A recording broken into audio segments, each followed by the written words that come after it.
This podcast is brought to you by A. Miller George Funeral Home, where each life is celebrated, and their sister company, Cremation London Middlesex, both family owned and operated. By the Diocese of Huron, a community where families and individuals from Windsor to Owen Sound, Grand Bend to Port Rowan come together to worship and serve. And by Molly Maid. Make your home a healthy haven. Call Molly Maid London today.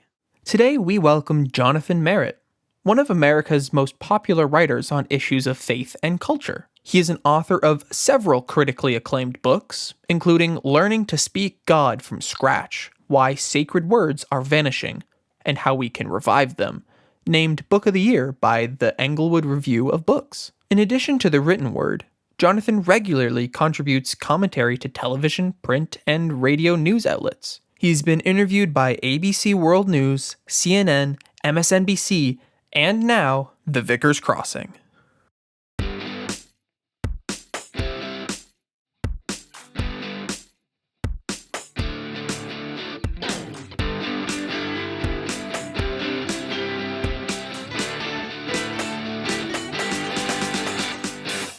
Okay. Let's rip. Oh, there we Gotta go. hit Hold that on. button. Now I got a big screen on my screen. Okay, got it. Here we go, boys. In 3, 2, and 1. Well, good morning, good afternoon, good evening, wherever and whenever you may be listening. We welcome you back to another edition of the Vicar's Crossing podcast. The Vicar's Crossing is a virtual space where faith intersects with the public square. And welcome back to the 4th episode of season 7. And my name is Rob Henderson, and I serve as the priest at Holy Trinity St. Stephen's Anglican Church in London. Yeah, and if you take a look at me, what you'll see is Kevin George. I am also a priest, I'm a vicar. I hang out at St. Aidan's Anglican Church in the northwest corner of the city. And my name is Ian. I'm the person who edits this podcast together and gets it out into your ear holes. I hope you're having a good day wherever you are. Careful. All right, boys. Good to be back together again. Good to be back after a little break and our 4th episode of season 7, Kevin. Yes, and 4th episode, I should explain and give a little disclaimer before you say a word about who we're bringing up here. First of all, we've missed a few weeks. I did have a couple of emails, which was heartening to know that our tens of listeners are paying attention, saying, have you guys decided to quit the podcast? And no, what's happened is we did record a podcast 4 or 5 weeks ago. And it turned out that sometimes bringing folks on from America and so on, I don't always do the necessary research that I should have done. And so we had recorded an episode with Karen Swallow Pryor, and I heard from some good friends of the podcast asking me if I understood who we were platforming. And once I took a look at Karen and what some of her work has been, it was clear to me that that's not somebody we should be elevating. She's a very nice person. She was very kind to us. We're grateful that she made the time, but given some of the things that she said and done, which are really quite extreme, we didn't feel comfortable. So we yanked that episode. And then Rob had a funeral, and then I had a funeral, and then I had another funeral. And so sometimes being a vicar also means life gets in the way of recording. And so we've missed a few episodes here. But we're back at it. I do apologize for the business with Karen. For any of you who may have picked up that episode and wondered if we'd lost our marbles, we have not. I just didn't do the due diligence that we should have done. And we should also note, I think this is the first episode this season where we got producer Ian actually on the screen, isn't it? Or did we have you on one first or second? Because producer Ian's a busy guy. Yeah. So, It's been a hot minute since we last recorded, and I can't remember which the last episode was that I was on. Good. Well, we're glad to be together today, and we're very glad to be able to welcome our guest for the podcast today, Jonathan Merritt, who will be joining us in a few minutes. And Jonathan is one of America's most popular writers on issues of faith and culture, right up our alley here at the Vicar's Crossing. He is the author of several critically acclaimed books, including Learning to Speak God from Scratch, Why Sacred Words Are Vanishing and How We Can Revive Them. And he has also published more than 3,000 articles in outlets such as the New York Times, USA Today, Buzzfeed, The Washington Post, The Daily Beast, and Christianity Today. So we're really happy to have Jonathan with us, and he'll be joining us in just a minute. Yeah, you pick him up on CNN, ABC, everywhere. The guy's everywhere. What a great guy. Anyway, before we go too far, we do want to do our land acknowledgement. We want to acknowledge that the lands upon which we record this podcast are the traditional lands of the Anishinaabe, Haudenosaunee, Lenape, and Attawandaron peoples, and are connected with the London Township and Sombra Treaties of 1796 and the Dish with One Spoon Covenant Wampum. And we acknowledge that these lands continue to be home to diverse Indigenous peoples, whom we recognize as contemporary stewards of this land and vital contributors of our society, people with whom we wish to do the difficult work of living in the present moment and learning to walk together towards reconciliation. And while we would love to say that the three of us are responsible for everything you see here in the Vickers Crossing, we're not. It's not just us. It's not just us.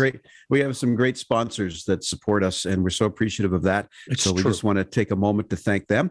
First, to A. Miller George Funeral Home, where each life is celebrated, and their sister company, Cremation London Middlesex, both family owned and operated. And our thanks to Dave Mullen and the staff at A. Miller George. Good to have you aboard with us again this year. Great guy. Always good. We have our new sponsor for 2023, 2022. What year are we in? 2022 is, it's 2022, 2023 season, we'll say, Anyway, so we have the Diocese of Huron, a place we know a little bit about because Rob and I both happen to be priests there, a community where families and individuals from Windsor to Owen Sound, from Grand Bend to Port Rowan and all points in between come together to worship and serve. And last, but certainly not least, we want to say a big thank you to Molly Maid. Make your home a healthy haven. Call Molly Maid London today.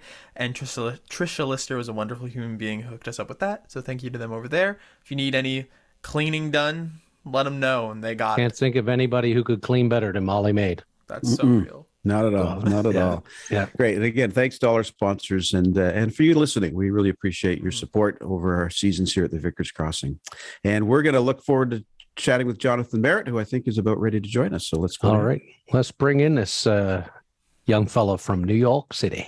And here's Jonathan. We're so happy to have him on the podcast today in the Vickers Crossing. Jonathan, welcome aboard. We're so glad you're here and looking forward to talk about the book and other things. And you're in New York, right? Is that where you're I living? am. I'm in today sunny New York City. So right here in Manhattan. I'm actually at I live on the campus of the General Theological Seminary of the Episcopal Church. So right on. It's gorgeous here today. Well, welcome to Canada. Well, sort of. Virtually. It's a pleasure. What do we got? I think we should have Jonathan up here for like some big thing, a Vickers Crossing event where Jonathan speaks in the city of London. We're the second most favorite London in the world, London, Ontario. Oh my gosh, the second most. Is there a third? But I don't know. We don't even talk about them. I mean, anyway, listen, we really appreciate you making the time for us. And if I can say, I really appreciate you getting a hold of me an hour ago to let me know the Zoom wasn't working, because it took me 45 minutes. Before we recorded this podcast, Jonathan reached out and says, I'm getting an error message, and I had to totally uninstall and reinstall Zoom, and I just got it done like 15 minutes ago. So thank you, because we'd have been screwed, but for you. Once again, you saved the day. I'm glad that we got it fixed. Otherwise, we wouldn't be here. No, that's right. So we're thankful. Listen, so much to talk about, Jonathan. We really love the book, Learning to Speak God from Scratch, which is desperately needed. But I thought we'd start today. This episode is dropping on Monday, the day before the midterm elections in the United States. We here in Canada watch American politics like we watch hockey. Like, it's very exciting. It's really quite something. The sad part is that some of it is starting to spill over. Unfortunately, some of this right-wing sort of stuff is really having an effect here as well. So much happening in the United States right now. People are so polarized.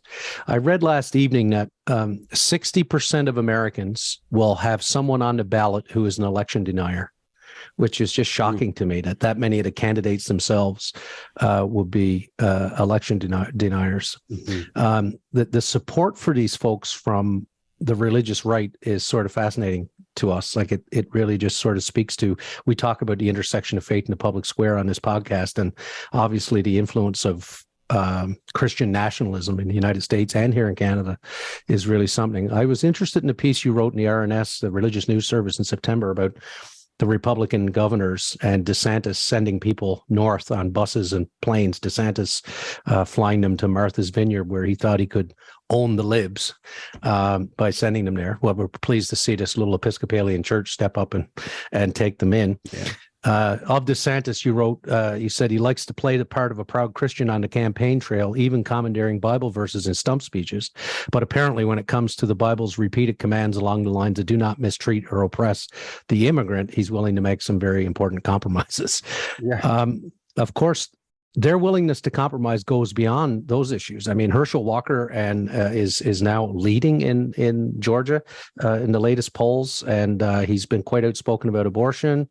And yet now we've a couple people come forward to say he's paid for their abortions. It seems to have little or no impact on him in terms of the religious right. Like, it doesn't matter just how bad these people are. I don't, it's not the right word, but you know what I mean. Mm-hmm. Talk to us about how things are on the ground there right now in the United States. As someone who's a follower of Jesus like you and has written so well about it, like, how are you doing? Like, how are you holding in there with all that? Yeah, it's a weird time to be living in America, much less to be a Christian living in America. I've never before. I was just talking yesterday to a good friend of mine who lives in Georgia, and we were both talking about how many of our friends are trying to get to Europe. And that to me is, like, you mean move to Europe? Yeah, just to move. Really? I have a friend who just moved to Portugal. There are a lot of countries that do these kind of golden parachute kind of, or whatever they call them, golden passport, programs where you can spend a certain amount of money. You live there for a few years, you get an EU passport. And I just never in my life thought that I would see that. People trying to get out of America and go to, a European country and live in a European country. And, there are a lot of these countries, their democracies are just so much more well-run than ours is right now. And, they're not in every case, but in many cases, their leaders are less bombastic. I think in particular, a parliamentary system has a kind of not just a stability, but an ability to change more rapidly than ours does, where you have to get 60 votes in the Senate in order to do anything, or you've got a judiciary that can sort of unwind progress. Highly politicized judiciary. Yeah, a highly politicized judiciary. So it's a strange time to be here. You brought up something about Christian nationalism and about the religious right. That to me is shocking, but not surprising. Right. I've been writing about all of these sort of developments for 15 years now, and when I first was writing, I wrote a book in 2012 called A Faith of Our Own, Following Jesus Beyond the Culture Wars. And, I said a lot of this stuff was happening, that the things that we were seeing among politically mobilized conservative Christians in the United States was not about principle, but was about power. It was about cultural control. It was about social domination. And of course, now we've seen all of this come to bear. At the time when I wrote that book, people thought I was you were out there extremist, and I was exaggerating, that I was being crazy. And now you look at that book and you go, gosh, you didn't go far enough. So it's been something interesting to watch. When I was a kid in the late 1990s, there was a phrase that was really, really popular among the religious right. I grew up in the religious right. My dad was the president of the Southern Baptist Convention, 2000 and 2002.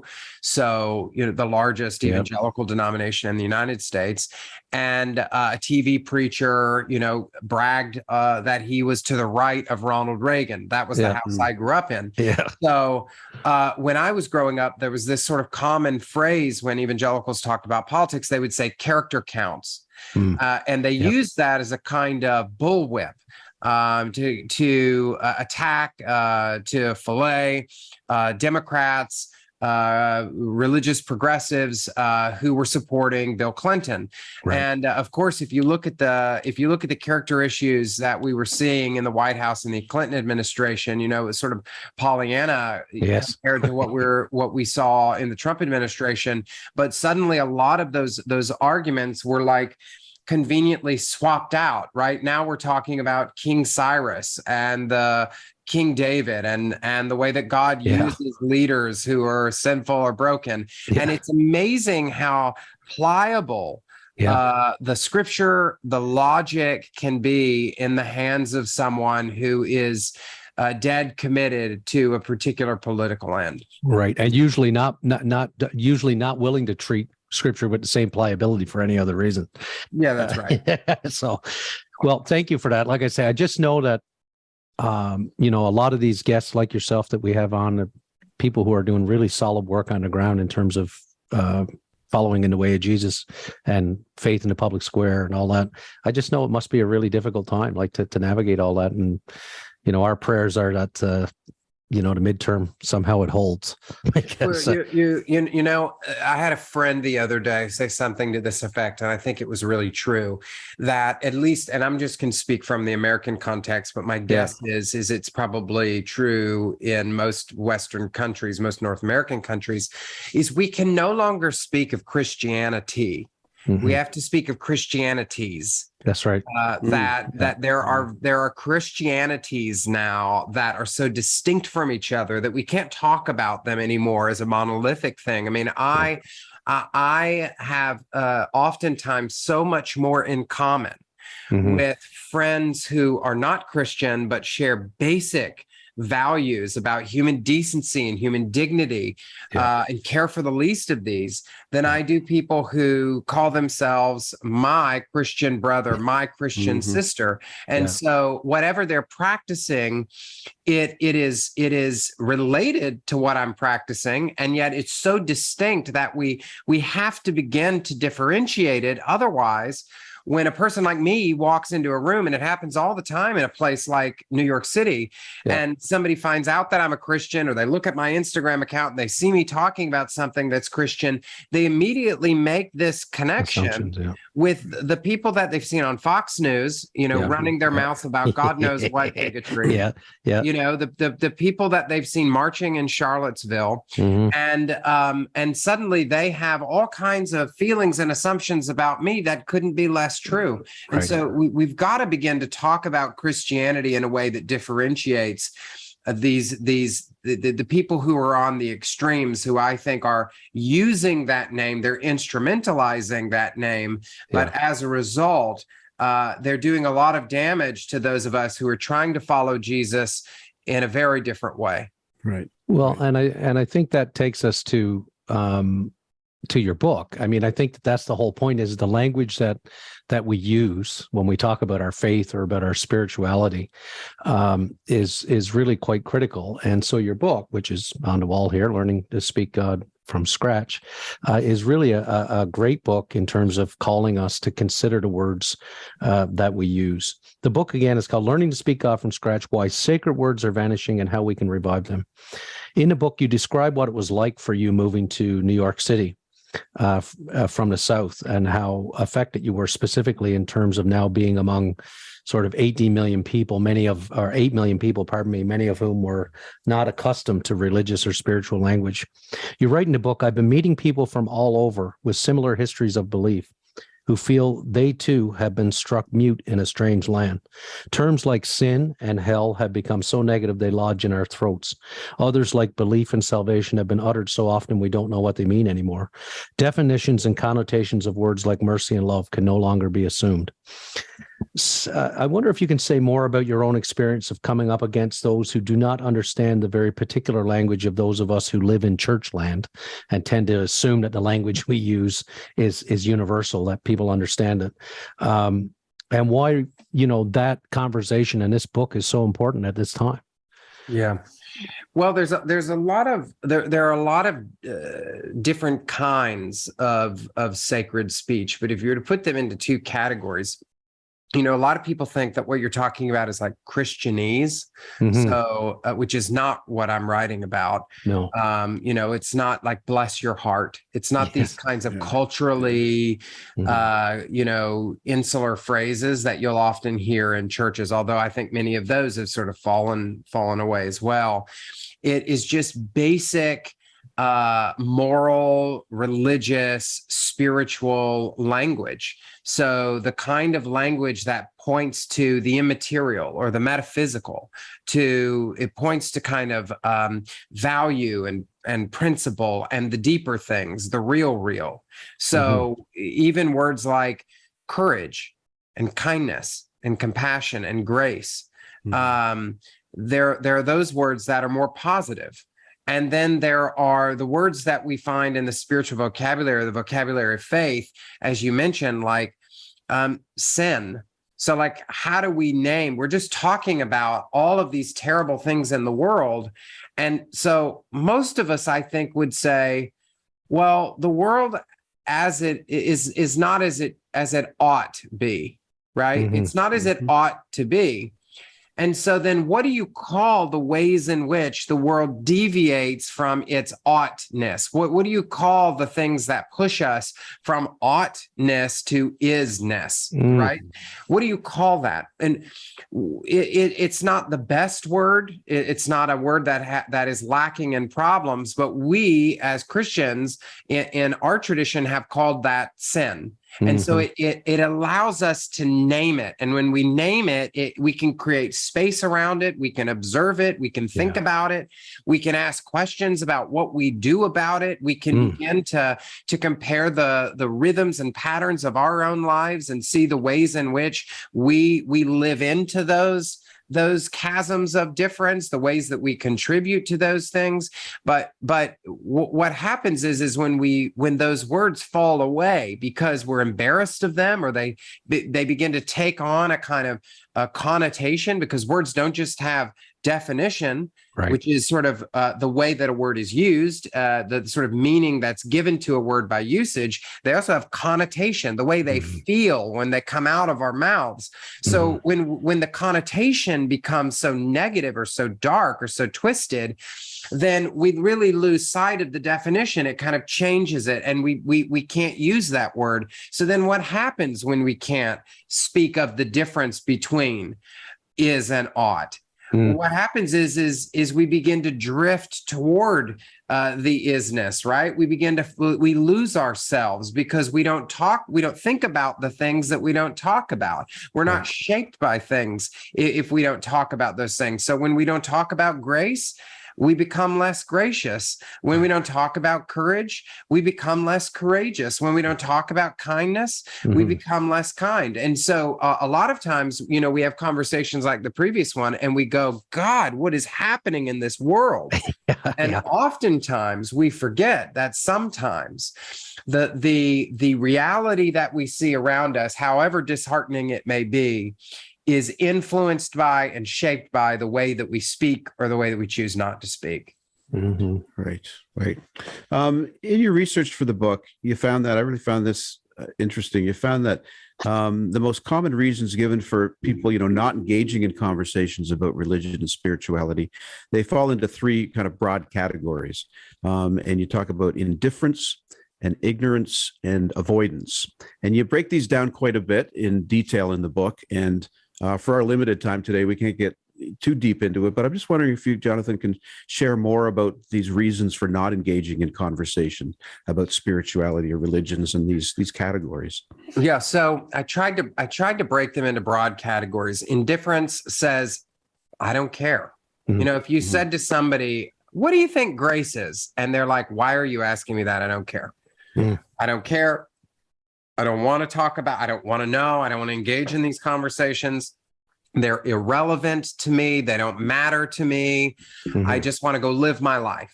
That's a lot of people encounter that. They go, what's this podcast about? No, not interested. Not relevant. I'd rather listen to, the Kardashians or whatever. There's a choice, right? That there's an apathy that runs underneath it. Ignorance is when somebody says, it may or may not be important to me, but I just don't know. I don't understand that word. And as a result, you're not going to talk about things if you don't care. Mm-hmm. You're not going to talk about things if you don't know. Right. And avoidance is when you feel a kind of repulsion, right? Where you actually have a kind of reaction to it, So if you say something like sin, particularly somebody who grew up, let's say, in a fundamentalist environment where that was weaponized, right, where that was an instrument of harm, you may have a physical reaction or an emotional reaction. You go, no, thanks. I don't like that. I don't want to be, I don't want to have a conversation about that. I don't want to use that word. I don't want to hear that word. And so it's not that you don't care. You care very much. It's not that you don't know what it means. You've got a meaning that's been put to that word for you, but you have a visceral reaction. And so those are the three broad categories when you say, why would somebody not have a spiritual religious conversation? Typically, it's going to fall in one of those kind of three broad umbrellas. And I find just, working as a parish priest, those three things show up in the church community. Even in the community. I can say, we're going to have an Advent study, and there'll be those that say, I have no interest. And there'll be those that say, Advent, I don't really get that whole thing. And then let's just say, no, I don't do studies, right? Just completely avoid it. I don't want anybody to know that I don't know anything. Right. So you see that even within the church community. Well, and if you lay a kind of pastoral or ministerial lens over this, you have three tasks that are sort of crystallized by each of those, right? Mm-hmm. You have to get people to care. Yeah, that's step one. If they don't care, then you've already lost. Forget it. It doesn't matter if they know or don't know. So you have to get them to care. Then you have to do, we would call it religious education, in a seminary class, they call it religious education, right? Yeah. So or spiritual formation. So you've got to have to tell them what it is you're talking about and why it matters to their lives. Why does it matter? What does it mean? And then avoidance, you have to begin to undo the bad work that somebody else has done. Exactly. So you have to do not just education, but you have to deal with miseducation, which means you're not just, and I'm not the first person to say this, but the task of religion is as much about unlearning, helping people unlearn as it is helping them learn. And so because we have so many, to go back to our previous point, because we have so many Christianities today. That's right. Yeah. Oftentimes when you receive someone into your church, you're not just receiving a Christian who's coming from Christianity. You're receiving somebody from another Christianity that when they have used these words, they have given them all kinds of definitions and connotations, many of which you would totally reject. And so you have the work of unlearning before you can help them to learn. Oh, yeah. Yeah, that's so true. Well, I was just thinking, Rob, we just went through this back in the spring through our Advent time Lenten time. During COVID, we picked up some parishioners through online and so on, and then they started coming here, and here we do the full sort of Triduum through Holy Week, and a part of that was the foot washing. And one of our new parishioners, a dear woman who's become very involved here, had a very traumatic, awful experience of that in a evangelical sort of setting. And the work that we had to do together to unpack what that was for her to be able to come to the liturgy and participate in that and not feel shattered. So it's that very thing you're talking about, Jonathan, that it was, she came with all of the beautiful belovedness that she brought, but she also brought all this, as we all do. We all bring our past with us in terms of what trauma has informed us from the church sometimes, right? So there's a lot to do there. Oh, yeah, there is. That's the work, isn't it? One of the interesting images used in the book that I really love too, the image or metaphor of followers of Jesus as fire carriers. And it's an image from the final scene of the movie No Country for Old Men, which I love too. And you write this, words are the fires we carry to each other, but the embers do not originate with us. They were handed to us by messengers from generations past, and now we pass them on to others. I love that, considering we're just coming out of All Saints, All Souls this week, and talking about Hallowtide, those things. Yeah, when we lose our spiritual vocabulary, we lose much more than words. We lose the power of speaking grace, forgiveness, love, and justice over others. Sacred speech is in crisis as millions of fire carriers have decided to extinguish their torches. But a lingering question remains unanswered. So what? Why does it matter if we speak God anyway? Could you talk more about this wonderful image and why speaking God matters today? Yeah, I like this idea, because the metaphor for me, as I say in there, fires can heat our homes or burn them to the ground, I think is the way that I put it, right? Yeah. And so I love this, because in many ways, if you think about the fires that we have received from our ancestors, our forebears, there's always a mix of that, right? There were the ways that the spiritual vocabulary or these spiritual practices or these traditions kind of singed us or burned us, perhaps out of good intentions. And then there were the ways that they kind of warmed us and stirred us and shaped us and grew us up and matured us.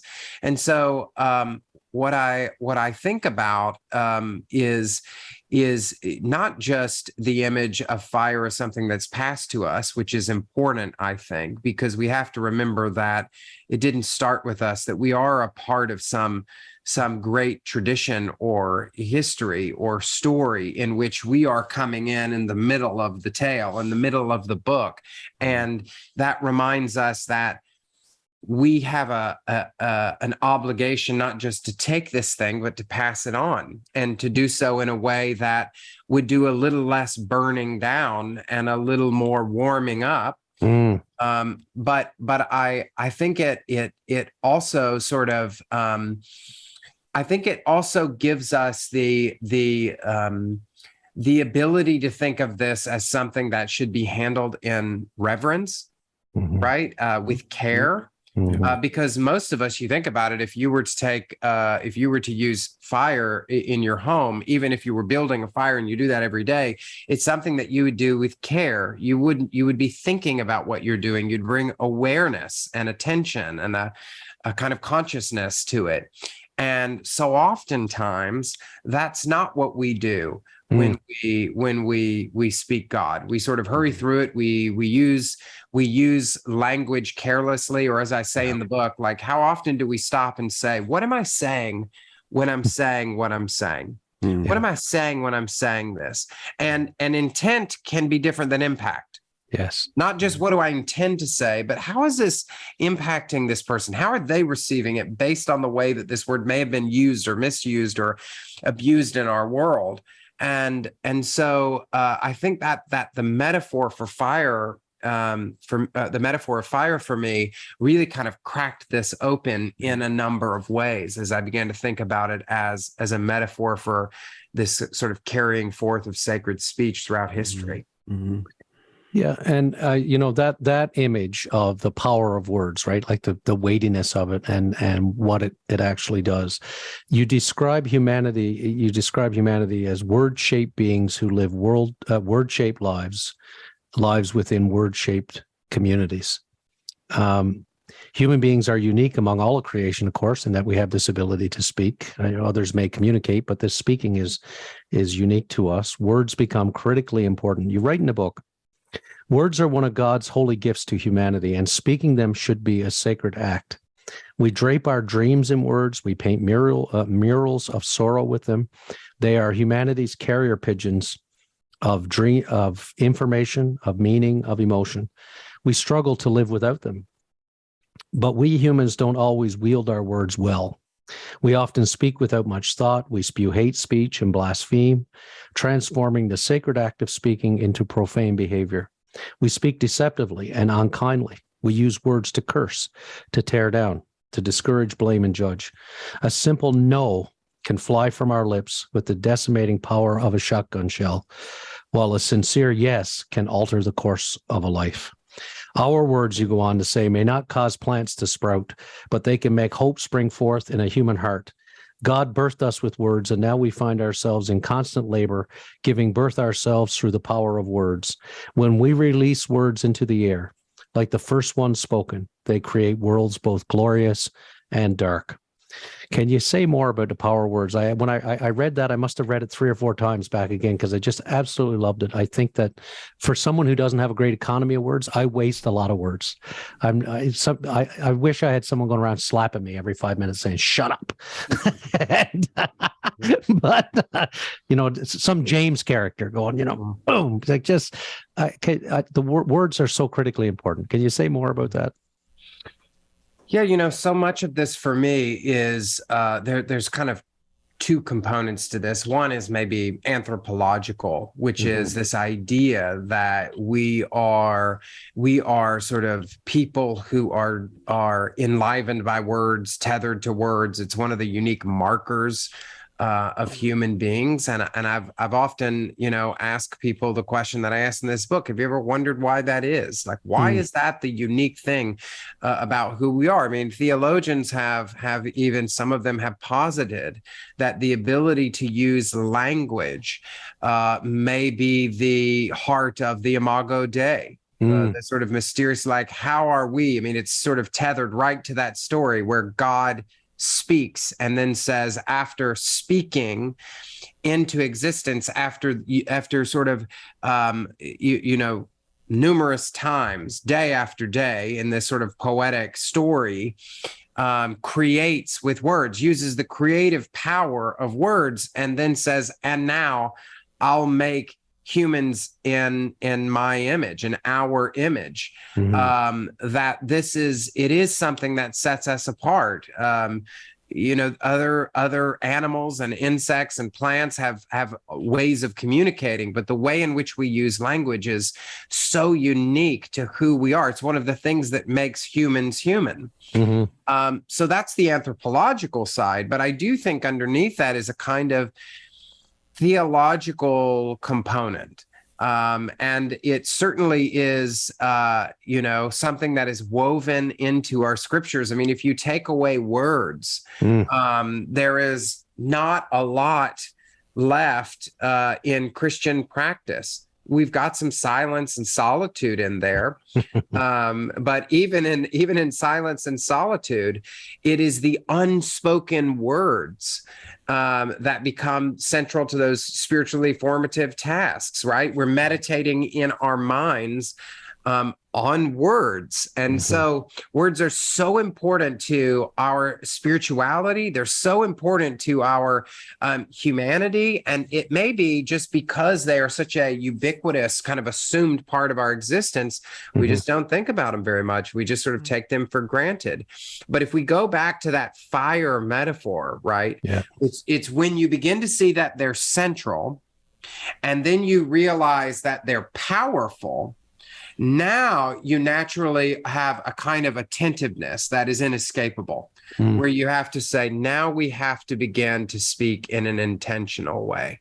Yeah. We have to think about what we're saying when we're saying what we're saying. And, I kind of go through in the book the sort of history of the Bible and the scriptures, and the ways in which you have words, the words of the prophets, the words of the commandments, words upon words upon words that shaped this community. First, our Jewish ancestors, and then, the early Christian community, the Psalms, and the way that the Psalms, the words of the Psalms have been so powerfully transformative century upon century. And if you even look at the way that the Bible uses words to talk about words. That's right. The tongue has the power of life and death, and those who love it will eat its fruit.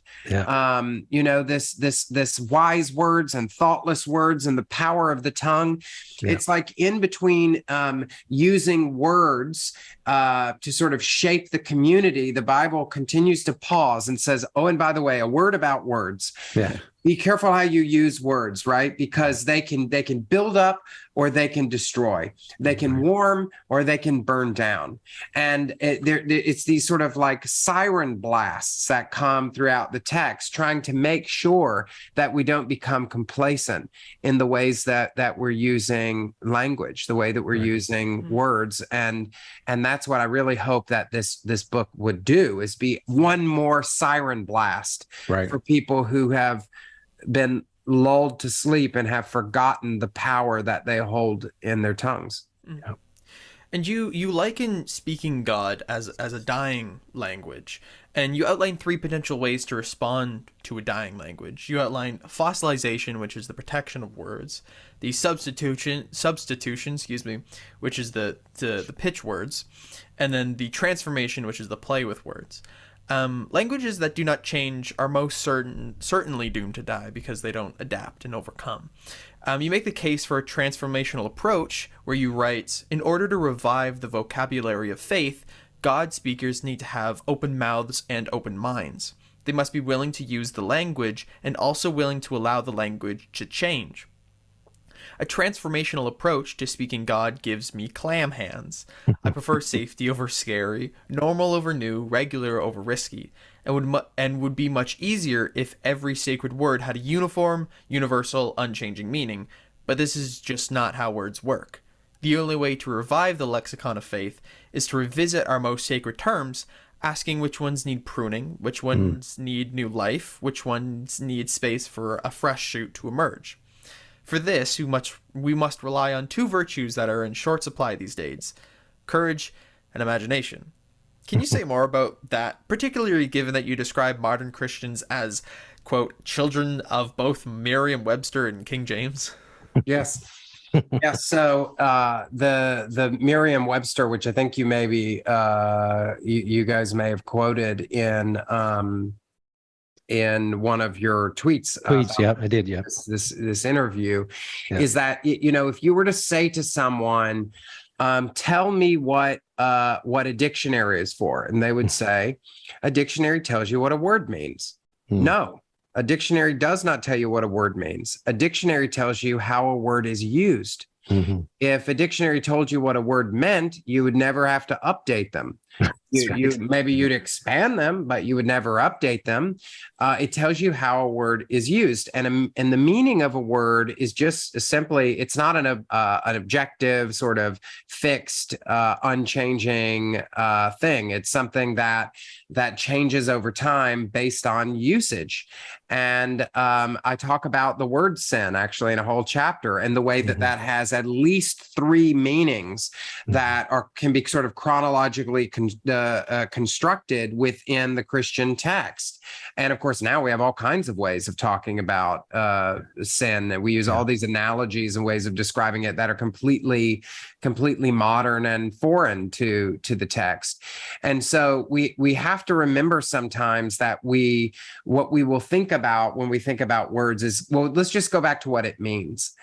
And the truth is that we can decide what it means. Now, it does not mean, and I use this a little bit talking, I think, I believe it's C.S. Lewis who uses the picture of a tree, and how meaning is sort of like new branches that come out over time, but they're always connected to this thing. So it's not that like red becomes blue, but that over time, red becomes different shades of red in our hands, right? That we begin to say that wasn't exactly right. And words can change over time, not to become something totally different or something contradictory, but they begin to point to the same reality in a new way, in a fresh way, right? And so we get to decide as a community what these words will mean by choosing as a community to how these words will be used. And most people aren't engaging in what I'm calling here wordplay. Right. So instead, we either go, I don't like that word, I'm just not going to use it anymore. So we go to a lot of churches who go, well, we don't talk about fill in the blank. Yeah. And that's okay. Sometimes that can be fine. Sometimes you have to set aside something for a period of time, because it's just there's so many hurdles, and maybe the work of pastoral ministry requires that you have to do the work of ministry, and you don't have time to unravel all of the history around a word. So you have to get creative about the way that you sort of get at a thing. Yeah. But words are an approximation. Yeah. Right? We're just moving toward the thing, the real thing that we're pointing at. Mm-hmm. Words are fingers, words are signposts, words are arrows. They're not the thing. They're just pointing to the thing. Or I think, as I say in the book, words are like empty cardboard boxes. Meaning is the thing we put inside the box. Words don't have meaning, they hold meaning. Yes. And so we get to choose what meaning gets put into these boxes by deciding as a community, sitting down and saying, what are the ways that we've used this word that have been not helpful? Yeah. What are the ways we've used this word that have inflicted pain on people? What are the ways that we've used this word that have been self-serving, that have propped up an institution or have served to benefit those in power? What are the ways that we need to reimagine this word or play with this word or allow this word to evolve in our hands so that it is more good in the world, it's more loving, it's more true, it feels more consistent with the God that we believe exists? And that's an active process. Yes. So it's not either, do you like this word or not? That's a passive process. I mean, it's active in that you make a choice and then you move on. Right. The active process is an ongoing process that communities should be doing and in history have done, where we've actively played with these words together so that we can own their meanings, even if their meanings are different from the ones that we received maybe as a child or in the other Christianity that we came from. Right. And what's interesting too for me when I hear you say that is that because that's non-binary, right? Like it's not either it means this or it doesn't, or it has this meaning or that meaning. It's somewhere perhaps between that or outside of that. And, fossilization, which is, going back to the beginning of our podcast, like I said, a lot of what we hear from the hard religious right is trying to fossilize these words back to, their original meaning, and, sort of this outrage about anything. And they've used woke as a dirty word now. Like it's interesting to me to sort of whole play with the words that you talk about is great. Now, the second half of this book, really what you do is you pull through a whole bunch of these, including words like creed, prayer, pain, disappointment, mystery, God, fall, sin, grace, brokenness, blessed, neighbor, pride, saint, confession, spirit, family. There's a lot of different words that we use, lost. And in the interest of time, what we thought we'd do is just give a couple of examples of how you do that wordplay with a couple of these. And so one of your chapters, and we'll take the one God, which the chapter is titled, God, Tattooed Jesus and a Full Narrative Deity. I was like, that is a great title right there. I couldn't wait to get into what it says, Tattooed Jesus. So you write this in the chapter, you say, the way God is perceived can have devastating effects on the God speakers themselves. When we use our words to speak about a terribly angry God, we often become terribly angry people. If we speak about a God who rules by fear, we become people who live by fear. The Tattooed Jesus reference I really loved, and I hadn't seen this before in the whole Mark Driscoll conversation, but for our listeners who don't know, Mark Driscoll was a evangelical megachurch pastor who at one point said, and you quote him, in Revelation, Jesus is a prize fighter with a tattoo down his leg, a sword in his hand, and a commitment to make someone bleed. This is a guy I can worship. I cannot worship the hippie diaper halo Christ because I cannot worship a guy I can beat up. Like, that is just incredible that anybody would say that out loud, let alone think it. But anyway, you advocate for a whole narrative understanding of God, which I really like that expression, the whole narrative, one that sets our minds at ease, calms our nerves. And I like how you use the word tattoo here, and tattoos our hearts with the compassionate kindness of a deity who whips up in a tornado of love and mercy. Can you say more about how God is perceived and why it matters so much? Yeah, there's a quote that I use in this book, which is one of my favorite quotes from kind of a 20th century white guy, A.W. Tozier, who says, Oh, what yes. comes to mind when we think about God is the most important thing about us. Yeah. And, it reminds me of, there was a book by Rob Bell years ago. Yes. Like what do we talk about? What are we talking about when we talk about God? Yeah. What are we really talking about? I was out with a guy last night at dinner who was raised Mormon, and then on 9/11, the whole family became atheist and said, we cannot believe in a God anymore. And I said, oh, that's so, interesting. Like, what do you believe in? And he said, well, I don't believe that this is all there is, but I don't know what is beyond this. And I think maybe there are people on other planets. And I think, maybe reincarnation is a thing. And I said, oh, okay, let's like pull everything back.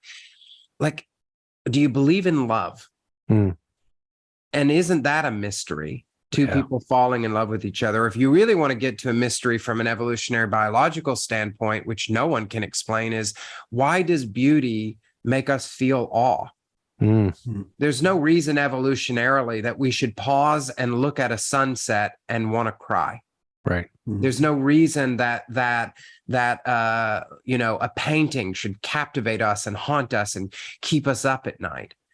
Why does that do what it does? And what do you call that thing that it does inside you that can't be measured, with an instrument?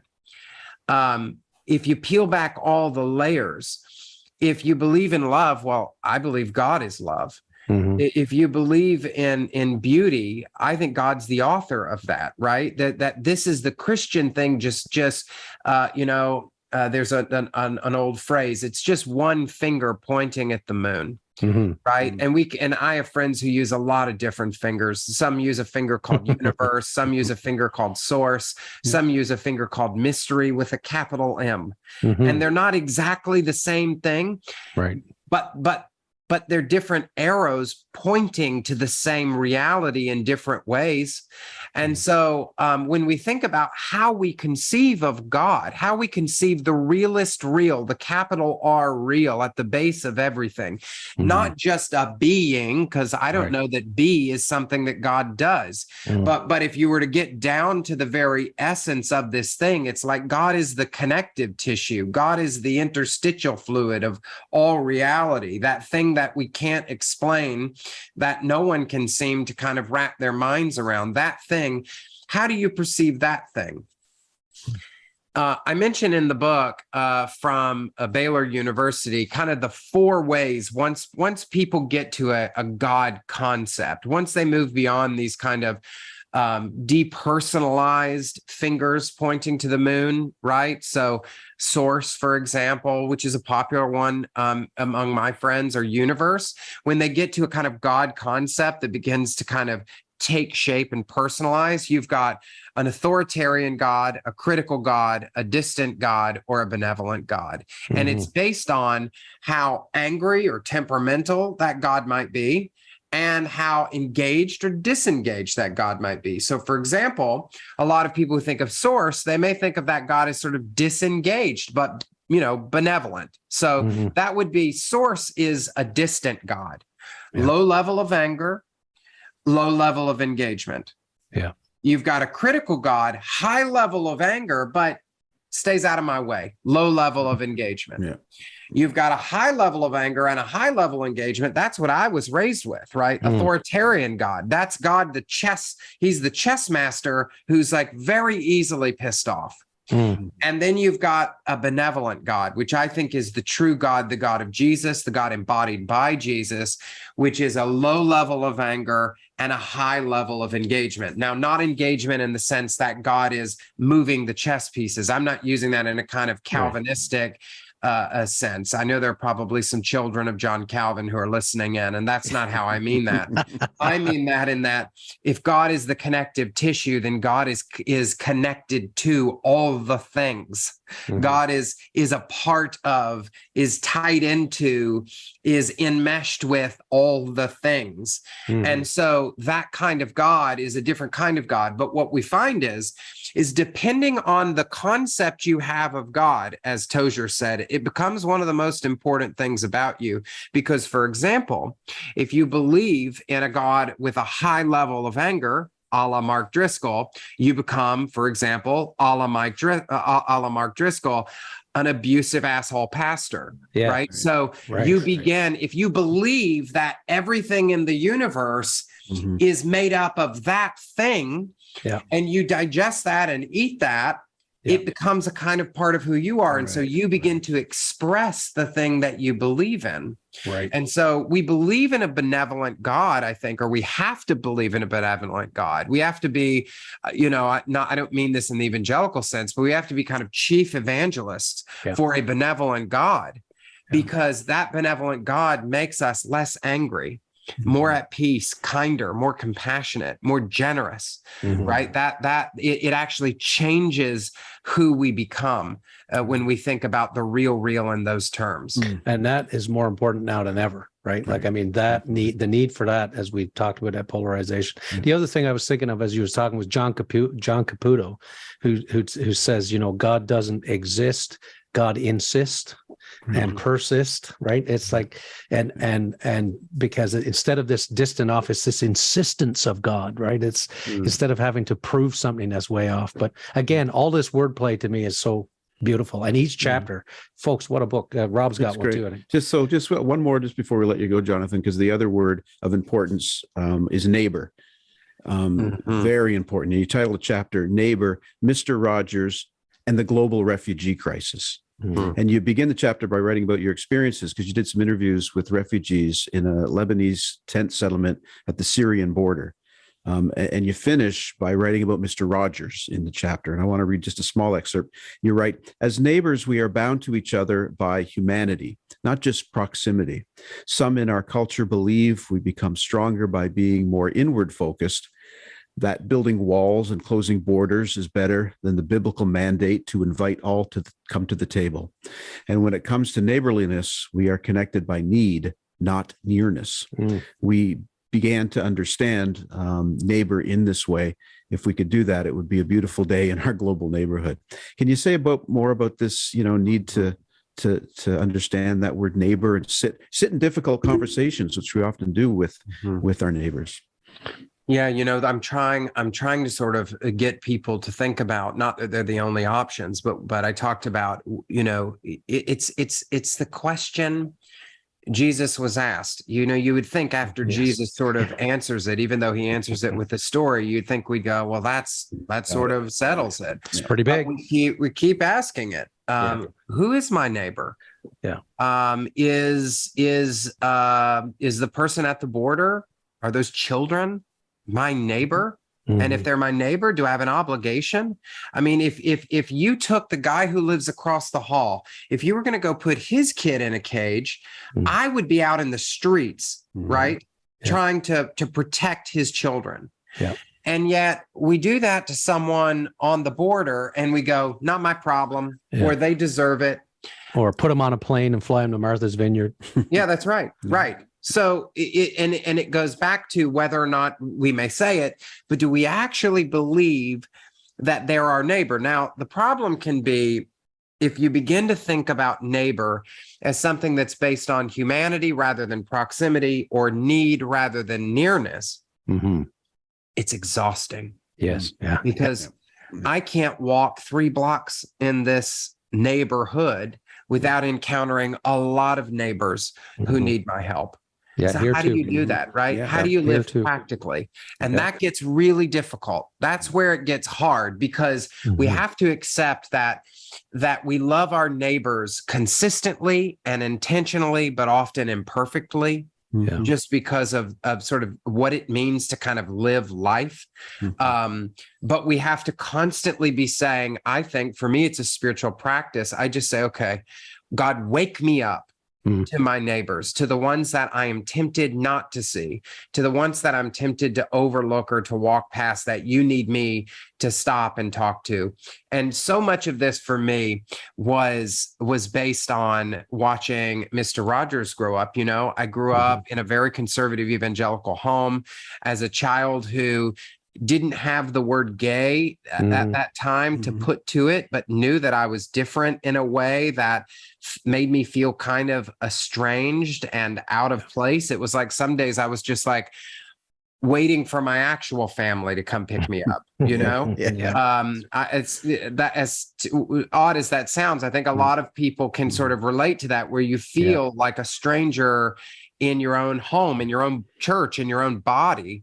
And every day, a Presbyterian minister, an ordained Presbyterian minister, would come on PBS, and he would say, today's been a special day, right? You've made today a special day by just your being you. And I like you just the way you are. It was that care for me, who had no nearness, but I had a need, who had no proximity, but had humanity. It was the care that he expressed for me that on Mr. Rogers' Neighborhood that made me realize later in life that was somebody who understood what it meant to be a neighbor. And that's what Jesus meant when he said, this is your neighbor. And I would say he also understood what it was to be an evangelist in the truest sense of the word. Right. Like, I mean, I think that's the thing, is I hear you talk about your personal experience of listening to Mr. Rogers. Like, I just think, well, now there's a guy who's telling the good news, you know, not screaming about tattoos and beating the piss out of people. And, you know, and to us up in Canada, it was, we've talked about this in the podcast, it was romper room. We had the same name. We had the lady that held the little mirror up and could see Kevin and Ian, and I can see Jonathan. She said our name, and she would say, you wait for her to say, because she'd just rattle off different names every week. Hey, Jonathan, we really appreciate you giving us the time today. The book is Learning to Speak God from Scratch: Why Sacred Words Are Vanishing and How We Can Revive Them. We commend that to our listeners and all your other great works. And look for Jonathan and read his stuff. And hey, thanks for giving us the time today. And what's coming up, Jonathan? There must be something coming up. You know, there's in terms of my next book, I'm working on an idea right now. We'll see. That one is, let me see if I can make it happen first, and I'll tell you more about it. But I will say, I did this week, Monday. I've never told you're the first people to hear this. Breaking news, folks. Breaking news. On Monday of this week, I agreed to a book deal for a children's book that I have written that I hope will maybe carry on that legacy. Mr. Rogers? That I was handed by Fred Rogers. That will come out in the spring of 2024. I hope that will be an inspirational book. So we'll see. So folks, that's really folks cool. can look for that. And what has to be coming up is we have to get you to Canada. Like, there has to be an opportunity to have an event with. Won't you be our neighbor, Jonathan? Won't you be our neighbor? I would love to. I would love to. We feel like neighbors who have crazy people living in the basement. That's right. You keep hitting us with your broom. I keep waiting for the police to come and do an eviction or something, but it's never going to happen. But listen, thanks so much for your time, Jonathan. You're a treat, and we hope you'll come back and join us again. I would love that. Thank you. It's been a real gift. And again, thanks to Jonathan. Much appreciated, and really want people to get out and get that book and learn more about him and in his writing. And as we said at the top, he's got a lot of articles out there on different sites as well. So if you liked what you heard, you can find more, certainly, if you do a little Google search. But we're really appreciative of Jonathan today. Just remember, when you see him on CNN next, you go, you know what? He was on the Vickers Crossing. That's right. That's right. Hey, thanks to our sponsors today, to A. Miller George Funeral Home, where each life is celebrated, and their sister company, Cremation London, Middlesex, both family owned and operated, to the Diocese of Huron, a community where families and individuals from Windsor to Owen Sound, Grand Bend to Port Rowan come together to worship and serve, and to Molly Maid. Make your home a healthy haven. Call Molly Maid London today. Guys, that's a wrap. Good to see y'all. We'll be back for episode 5 sometime. But until we meet again, I'm Rob Henderson from Holy Trinity St. Stephen's. Kevin George here from St. Aidan's Anglican Church. And my name is Ian. Thank you all for listening. Hey, Kevin, remember, Always look both ways before you cross the street. Woo. Thank you for listening. Our hosts are Kevin George and Rob Henderson. Our producer and composer is myself, Ian, with original artwork done by Elizabeth Dodman. If you have any questions or want to know where to find us, tweet us at Vickers Crossing or find us on Facebook at The Vickers Crossing. If you have any other questions about anything heard on this podcast, leave us a comment or look in the description to find out more. Thanks!